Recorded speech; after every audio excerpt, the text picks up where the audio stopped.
নমস্কার বন্ধুরা, সুমিত্রার ঘর সংসারে আজকের রেসিপি হচ্ছে পেঁয়াজ দিয়ে সর্ষে দিয়ে করলার ঝাল। এখানে করলাগুলো মিনিমাম 10 মিনিট কেটে জলেতে ভিজিয়ে রাখবো নরম হওয়ার জন্য। আমি গোল গোল করে কাটছি। আমি বেশি বড় বড় করলা নিইনি, ওই সব ছোট ছোট করলা নিয়েছি।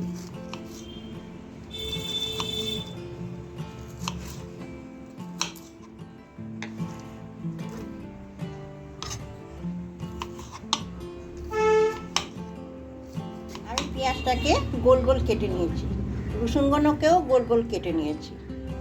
সাদা সর্ষে কালো সর্ষে বেটে নেবো। দুটো আমার 25 গ্রাম সর্ষে আছে, আমি এবার বেটে নেবো ভালো করে। 2000 years later. আমার সর্ষেটা বাটা হয়ে গেছে, অল্প জল নিয়ে নিয়েছি। এবার আমি সর্ষেটাকে বাটাটাকে ভিজিয়ে রাখবো 10 মিনিটের জন্যে। আমি 1 চামচি 2 চামচি সর্ষে বাটা দিয়ে দিলাম, একটু নেড়ে দিলাম।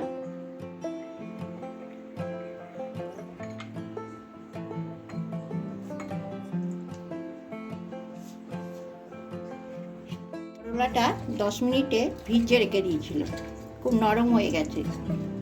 এবার আমি ভালো করে নিচড়ে তুলে নেব। ওই জন্য আমি ছোট করলা নিয়েছি।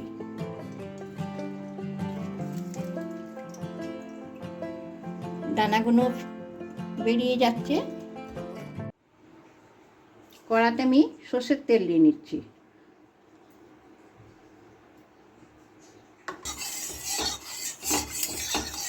এবার প্রথমে আমি পেঁয়াজগুলো দিয়ে দিচ্ছি। পেঁয়াজগুলো একটু ভেজে নেব। এর সাথে আমি রসুনগুলো গোল গোল করে কেটে নিয়েছি, একই সাথে ভেজে নেব।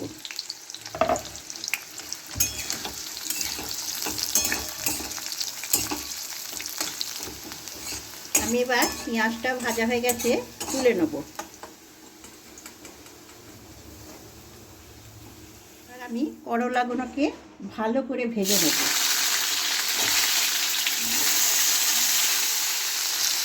হাফ চামচি নুন দিয়ে দিলাম,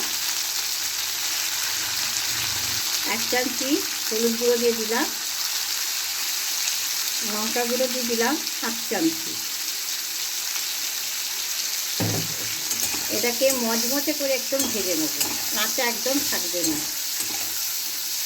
অনেকে তেতো খেতে পছন্দ করে না, এই জিনিসটা এরকম করে জলে ভিজিয়ে রেখে ভালো করে ভেজে নিলে তেতোটা কম লাগবে। আমার ভাজাটা একদম কমপ্লিট রেডি, একদম লালচে লালচে করে ভেজে নিয়েছি। আর কড়াতে ভালো করে ছড়িয়ে দিয়েছি। পেঁয়াজটা ভেজে রেখেছি, এর উপরে দিয়ে দেবো।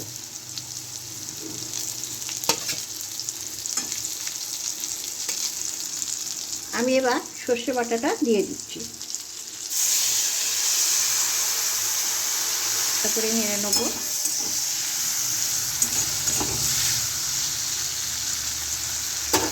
এবার একদম সামান্য করে জল দিয়ে দিলাম। 1 চামচি চিনি দিয়ে দিলাম। আপনাদের যদি করলার রেসিপিটা পছন্দ লাগে কমেন্ট করবেন, সাবস্ক্রাইব করবেন। সবাই ভালো থাকবে, সুস্থ থাকবে। আমি এবার গ্যাসটাকে